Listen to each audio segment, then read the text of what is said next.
Hi అండి. Welcome to spicy kitchen. ఈరోజు మనం ఎంతో టేస్టీ అయిన ఫ్రాన్స్ కర్రీ ఎలా తయారు చేసుకోవాలో చూసేద్దామండి. ముందుగా దానికోసం స్టవ్ పై కళాయి పెట్టుకొని ఆయిల్ పోసుకొని ఒక పెద్ద సైజు ఆనియన్ సన్నగా తరుక్కోవాలండి. ఒక 2 పచ్చిమిర్చి రెండుని ఇలా సన్నగా తరుక్కొని ఆయిల్లో యాడ్ చేసుకొని దోరగా ఫ్రై చేసుకోవాలండి. బాగా ఫ్రై అయిన ఆనియన్స్లోకి ఒక 1/2 కిలో ఫ్రాన్స్ తీసుకున్నానండి నేను. వాటిని పొట్టు తీసేసి నీట్గా కడిగి పెట్టుకొని ఉంచుకోవాలండి. ఫ్రాన్స్ని ఆనియన్స్లో యాడ్ చేసుకోవాలండి. వీటిని బాగా కలుపుకోవాలండి.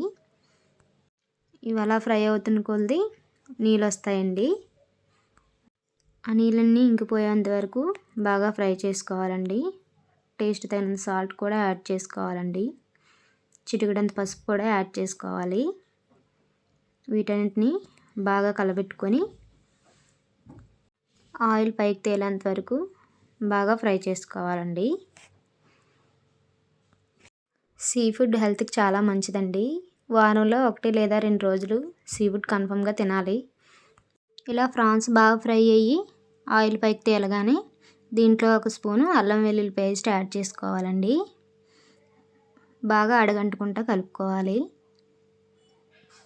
చేపలు అవి అయితే పిల్లలు తినడానికి ముళ్ళులు అవి ఉంటాయండి. ఇవైతే పిల్లలు తినడానికి కూడా చాలా బాగుంటాయి. కర్రీలో గ్రేవీ కోసం చిన్నవైతే 2, పెద్దదైతే 1 టమాటో తీసుకొని పేస్ట్ చేసుకొని ఉంచుకోవాలండి. ఈ పేస్ట్ కూడా యాడ్ చేసుకొని అడగంటకుండా పచ్చివాసన పోయేంత వరకు ఉడికించుకోవాలండి. కొత్తగా ఛానల్ పెట్టామండి, సపోర్ట్ చేయండి, లైక్ చేయండి, షేర్ చేయండి, సబ్స్క్రైబ్ చేసుకోండి ఫ్రెండ్స్. మరెన్నో మంచి మంచి వీడియోస్ మీ వరకు రావడం కోసం సబ్స్క్రైబ్ చేసుకోండి ఫ్రెండ్స్. కర్రీలో 1 స్పూన్ కారం, 1 స్పూన్ గరం మసాలా వేసుకోవాలండి. వీటన్నిటిని పచ్చివాసన పోయేంత వరకు అడగంటకుండా బాగా కలుపుకోవాలండి.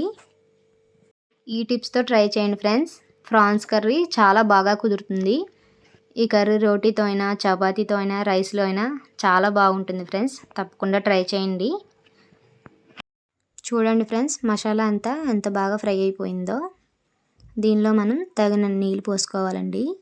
ముక్కలు కొంచెం మునిగేంత వరకు పోసుకోవాలండి.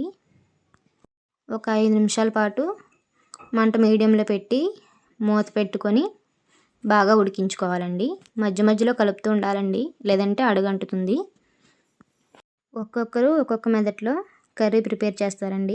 ఈ మెథడ్లో చేస్తే చాలా సింపుల్గా తొందరగా అయిపోతుంది.